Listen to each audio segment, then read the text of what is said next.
Hello and happy Sunday. Welcome back to Go Ask Sawyer. This is your host, Jamie, and welcome to our new journaling season of Go Ask Sawyer, where we are working to uncover different parts of ourselves through journaling. In everything I have ever done, therapy, life coaching, working out, reading, everything, journaling to me has been the one thing that has kind of, I don't want to say saved me, but journaling has been always been the way back to myself and the way to kind of work through whatever is happening. So if you are new here, welcome to my other 10 people that are listening to me. Thank you guys for joining again.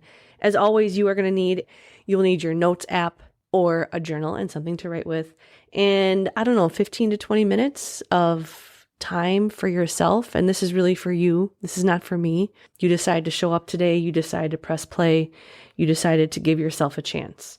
So as always, we are going to start with 3 minutes of uninterrupted journaling. So you are going to pause the podcast here, set your timer for 3 minutes, and I want you just to write without stopping for 3 minutes. You can put the date on it. You can write lyrics to a song. You can start naming everything around you. You can write a letter to yourself. You can write, I don't know, over and over and over. You can reflect back to last week's episode about shame and think about different maybe things that have come up, or you can just use it as a time to curse someone out that you are upset with at work or in your life. So set your timer for 3 minutes, hit pause, and go. Welcome back. I hope you enjoyed your time writing and got some thoughts and ideas out on your paper. Today, our focus for this episode is going to be around settling, why we settle.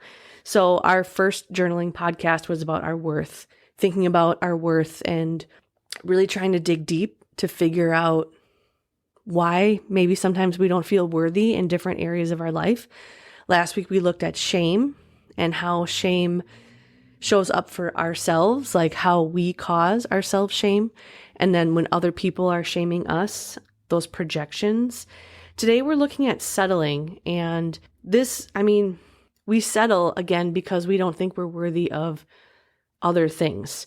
So we settle in all sorts of places, environments, jobs, friendships, romantic ships, decisions we've outgrown. I've been thinking a lot about that. Like, I've always wanted to move downtown Milwaukee. Okay, we'll just do that. I've always wanted to move downtown Milwaukee, and I hang on to that. And then maybe I do it and I realize this is not actually what I wanted. So what thoughts and decisions, where have we settled in that? When we look up the definition for settling, it's to reach an agreement, adapt a secure lifestyle, become comfortable in a position, which is not always a bad thing, because I would love to figure out how to create a secure lifestyle, specifically with someone, right? While staying challenged. How do you become comfortable in your relationship and continue to be challenged? But maybe that would mean that you have someone in your life that you have open conversation with, and you're both on the same page and you both challenge each other so that you can feel comfortable and safe with them, but yet you're also pushing yourself to be the best. And I surveyed some teachers and some friends about why they've settled in different aspects of their life. And the answers are really a lot of times the same, right? Hard time believing I'm worthy enough to demand what I want. The unknown feels scary. We fear change and uncertainty. Most of us don't even realize we're settling until it's too late. Right? That honeymoon phase of whatever it is, the friendship, the romantic ship, the job. We don't even realize we're settling for something maybe less than while we're in that honeymoon phase, because those rosy glasses are on. And then 6 months to a year in, and you're just like, whoa, I've either lost myself, or I've stopped dreaming big, or I've just become complacent. So it's not always directly in front of us, but what do we do when we realize we have settled? And again, you guys, I cannot emphasize enough how much journaling can help you. Jeremiah 5:11 says, "For I know the plans I have for you, declares the Lord, plans to prosper you and not harm you, plans to give you hope and a future." I really loved this verse when I found it because it reminded me of that saying, and I'm sure we've all seen it all over the gram and the TikTok and all the things. God will not allow you to be comfortable in a situation that is not meant for you. He will make sure you feel discomfort, so you have to move. Think of how many times you've been in situations and you all of a sudden get anxiety. And again, I just went through a situation this last year where I had depression and anxiety, and it turned out it wasn't that. It was the situation. How many times have you been in a situation where all of a sudden, like, you've stopped all the habits that you normally exercise, eating right? He will never allow you to be peaceful and comfortable with a person or a situation you're not supposed to be with. And I really hope, and this is a hope for myself and a hope for all of you, that we really pay attention to those moments and times in which we look around and kind of realize, like, I am not happy.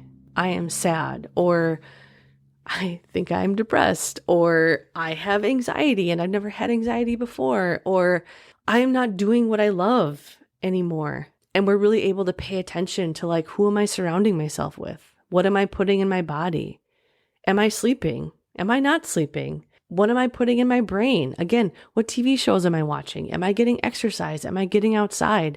So again, all of this does go to settling. Once we're like in those moments of, I shouldn't be here, that's where we have to understand our worth. We have to understand why we settle. And I'm actually going to ask you to pause the podcast here and write down like 1 to 4 times you've settled.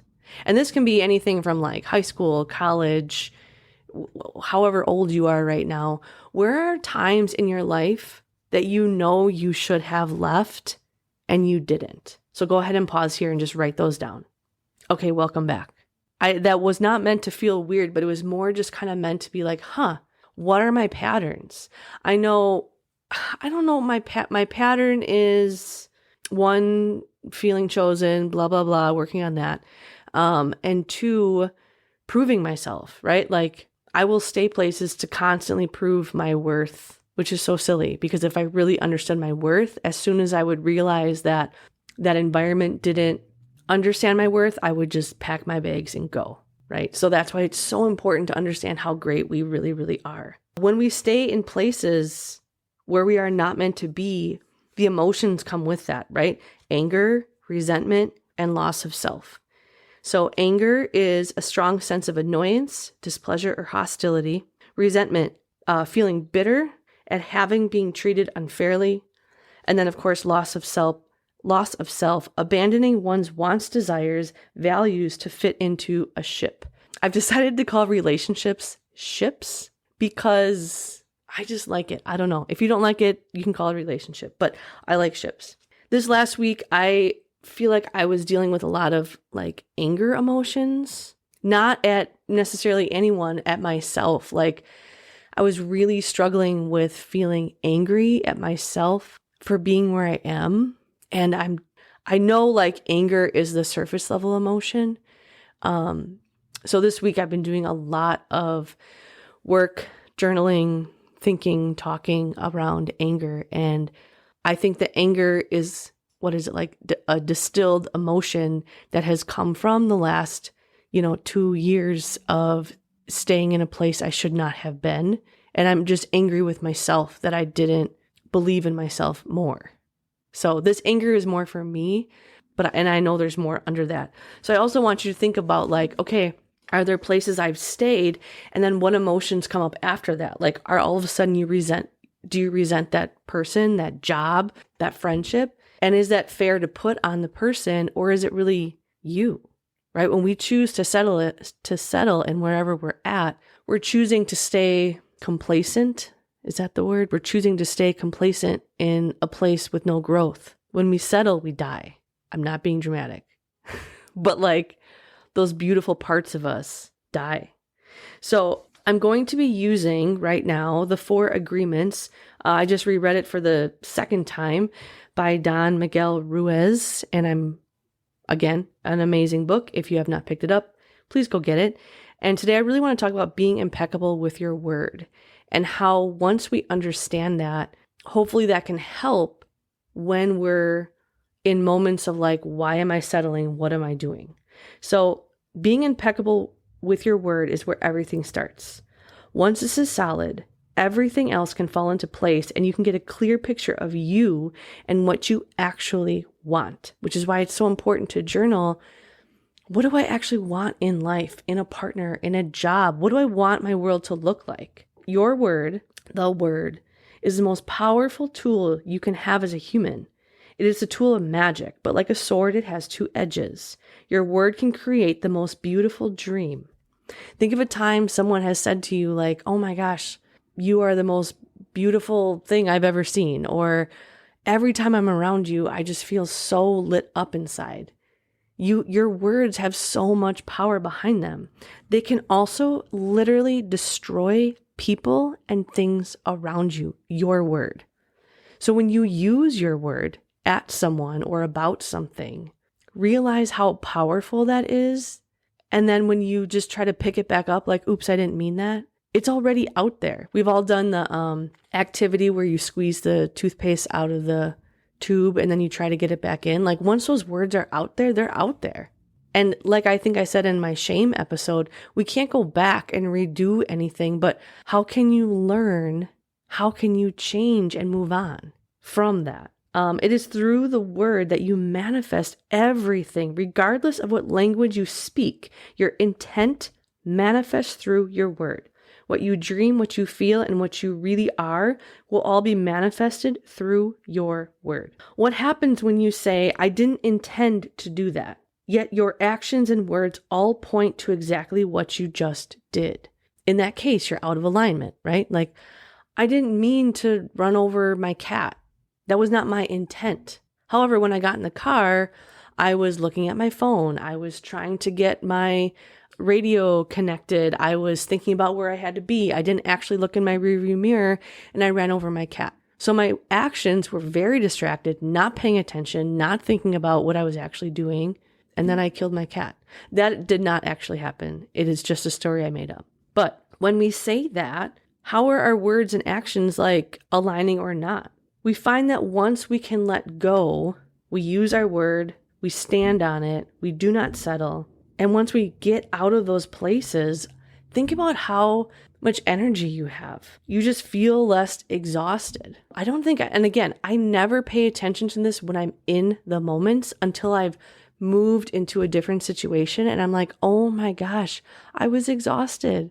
Or that really sucked the energy out of me every time I was with A, B, or C, or at that job. When you feel depleted after you leave places, please understand that is your body's way of telling you you are starting to settle, or you're in a place you shouldn't be. People and places should fill you up. I understand we have obligations, but if we are not impeccable with our word, we will stay in places of comfort. We will stay out of alignment and we will allow things to happen, right? That bring us, if we want to say shame, that bring us frustration, that bring us anger. And yes, please, all understand, easier said than done. I have stayed in so many situations I should not have, and you only see it hindsight. So how can we be better about it? Well, journal. Get really clear on what you want your vision to be. So I wrote down an example, okay? If I write, I want a solid, committed, healthy relationship with a partner who communicates their wants and needs and makes me feel secure, but I settle for someone who makes me feel confused, who brings unhealthy habits into relationships, and does not make me shine, my actions are telling my universe spirit that I'm saying I want this, but I'm not actually ready for it. These actions, these places that I stay, if I say I'm wanting this, but I'm settling for this, they all tell my higher up self that A, I'm not ready, I don't actually want it, and I don't feel worthy for it.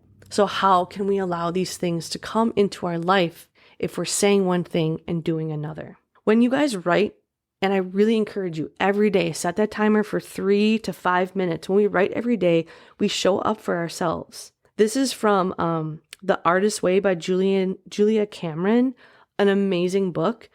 I did hear that Dochi also read it and went through it before like she started doing her music, which I think is super cool. But it's an amazing book if you have not picked it up. It's really going to push you to kind of like dig way deep. And some chapters are hard and some are easy. But she says when we really look at how we are showing up in our lives, we're taking a moment to notice where we are not in alignment. I love this part. When we write affirmations, intentions, and desires, we are creating a contract with ourselves. Think about any business you go into. It's always like, put it in writing. I don't believe it until it's put in writing. Once I sign my name on paper, saying what salary I want, what responsibilities I will do, all of that. Before it's put in writing, it's not real. Once it's in writing, that's a contract.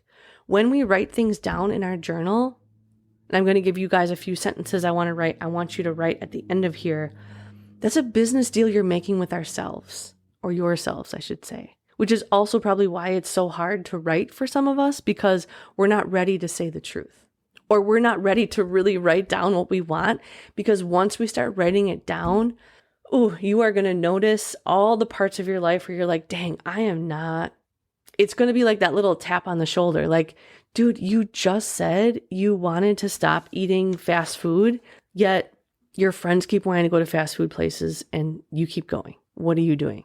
Right? We're ignoring that promise or that goal that we've set up for ourselves. So really again, back to our 4 agreements, write down, what do you want your life to look like, your partner to look like, your job to look like? Get crazy with it. I have been getting so insane with my dreams because I keep thinking I'm worth it. Why not? What do you stand for? And guess what?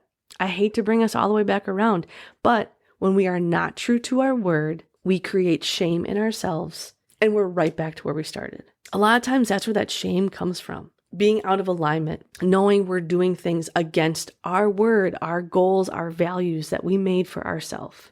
And I'm going to go back to, how can we stay on top of it? Every day, write for 3 to 5 minutes. I don't even care. And again, you guys, I've been doing this since November and it has been so eye-opening. I do write 3 pages every day of literally just, sometimes it's random stuff, sometimes it's letters, all sorts of things. It helps so much to get out. Let yourself laugh, cry, scream, whatever it is, write it down. And you're going to start to notice that like newness is going to come out. If we keep everything inside, we can't grow. If we keep everything tamped down inside, we can't really experience new things. All of a sudden you're going to, like, I have all of these ideas all of a sudden because I've been writing every morning. It's almost like something was clogged and I just cracked all the way open and all of this is coming out. What have you been doing or not doing lately that you've been proud of? So as we come toward the end of our podcast, I'm not going to pull a card today because I feel like I do want to read apart from the 4 agreements, because at this point, like, it's really you. At the end of the day, what do they say? Your best and only relationship that will never break is the one you have with yourself. And I know that a lot of my anger that I was dealing with this last week is like that inner child. Like, it's almost like sometimes I can see like a little me sitting there thinking like, why did you leave me? Why did you abandon me so fast? Why did you walk away and just leave me here? Was I not good enough? That abandonment, trauma. Recently had a friend who triggered that pretty bad. Working on that right now. But I guess not even really a friend. But every time we abandon ourselves, we're telling ourselves our dreams are not worth it. Our values are not worth it. We are not worth it. And then we stay in places we shouldn't and we settle. Recently, I've been dancing a lot in public, all over, everywhere, because it's been a long time since I've just felt like pure, unadulterated joy. And also I've been putting myself out in the world in ways I've always wanted to, but I've been embarrassed. I've been embarrassed because who do I think I am? I don't know how to podcast. I'm not a great dancer. Who do I think I am? Saying all these things, telling people what to do. But I'm doing this like 30 days of delusional dreams and happiness, like living in a world that is already real as the main character of my own life, creating the life I want before it's even come into fruition. And it's been really scary and really fun, and then scary again, and then fun again, and then I self-doubt, and then I go back into the thing, but I just keep coming back up for air and thinking, no, I love this. I'm having so much fun. What is it going to take for you to believe you are worthy of greatness? It's going to take you. It is going to take you writing it down and being impeccable with your word. The truth, and this is from the 4 agreements, the truth is the most important part of being impeccable with your word. Only the truth will set you free. And this, I'm not necessarily telling you to go like tell people all over the world the truth. I think it's more about telling yourself the truth, which is really hard to do. Sometimes I think it's harder to tell yourself the truth about whatever it is than other people. Because once you tell yourself the truth, you have to see it. And then you have to realize like, dang, is that me being out of alignment, or is that my character? And if that's me being out of alignment, I can fix that. But if that's actually my character, if this has become like a pattern, how am I going to fix that? So I'm going to leave you with 2 things. Number 1, use the word in the correct way. Share your love. Tell yourself how wonderful you are, how great you are. Tell yourself how much you love yourself. Use the word to break all of those teeny tiny agreements that make you suffer. A lot of times I end my journaling with, I love you, Jamie, because I need to hear it and say it. And I still almost cry every time I say that. Isn't that funny? I don't think it's funny, actually. I think it just comes from that abandonment wound and like kind of coming back to self. Like when you apologize to someone for doing something that hurt them, it causes you to cry when you realize like someone you care about, you cause them pain, or if you run over your cat, right? And so when I keep saying like, I love you, Jamie, I love you, Jamie, it's me, apologizing to myself and coming back to me. And that is a lot harder than I think we understand. Try that today. Put your hand on your heart and say, I love you, and then say your name and see what happens. All right, before I let us go, in your journal, open it up to wherever you are. I want you to write, I'm going to pause after each one. And so just write the phrase and then maybe skip a line or 2 so that you can come back to this. So the first one is I am, I receive, I trust, I will, and then I allow. And I just want you to write sentences with all of those. I am what? I receive what? I trust what? I will, and I allow.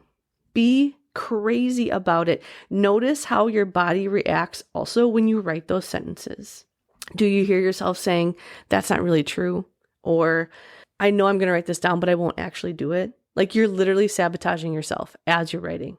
Try to write, if you notice yourself sabotaging, like, I know I won't do that. Maybe afterwards say, yet. Not yet. Yet. I have not yet. I will. I have not yet. Don't let yourself doubt yourself before anything has started. Again, we are conditioned to accept other people's definitions of us. That's where a lot of this comes from too. How other people see us, how other people think we should be, should talk, should act. When we dare to defy it and show up for ourselves, it feels weird. All right, y'all. Stay cute, stay loud, keep dancing, even when everyone is watching. Peace.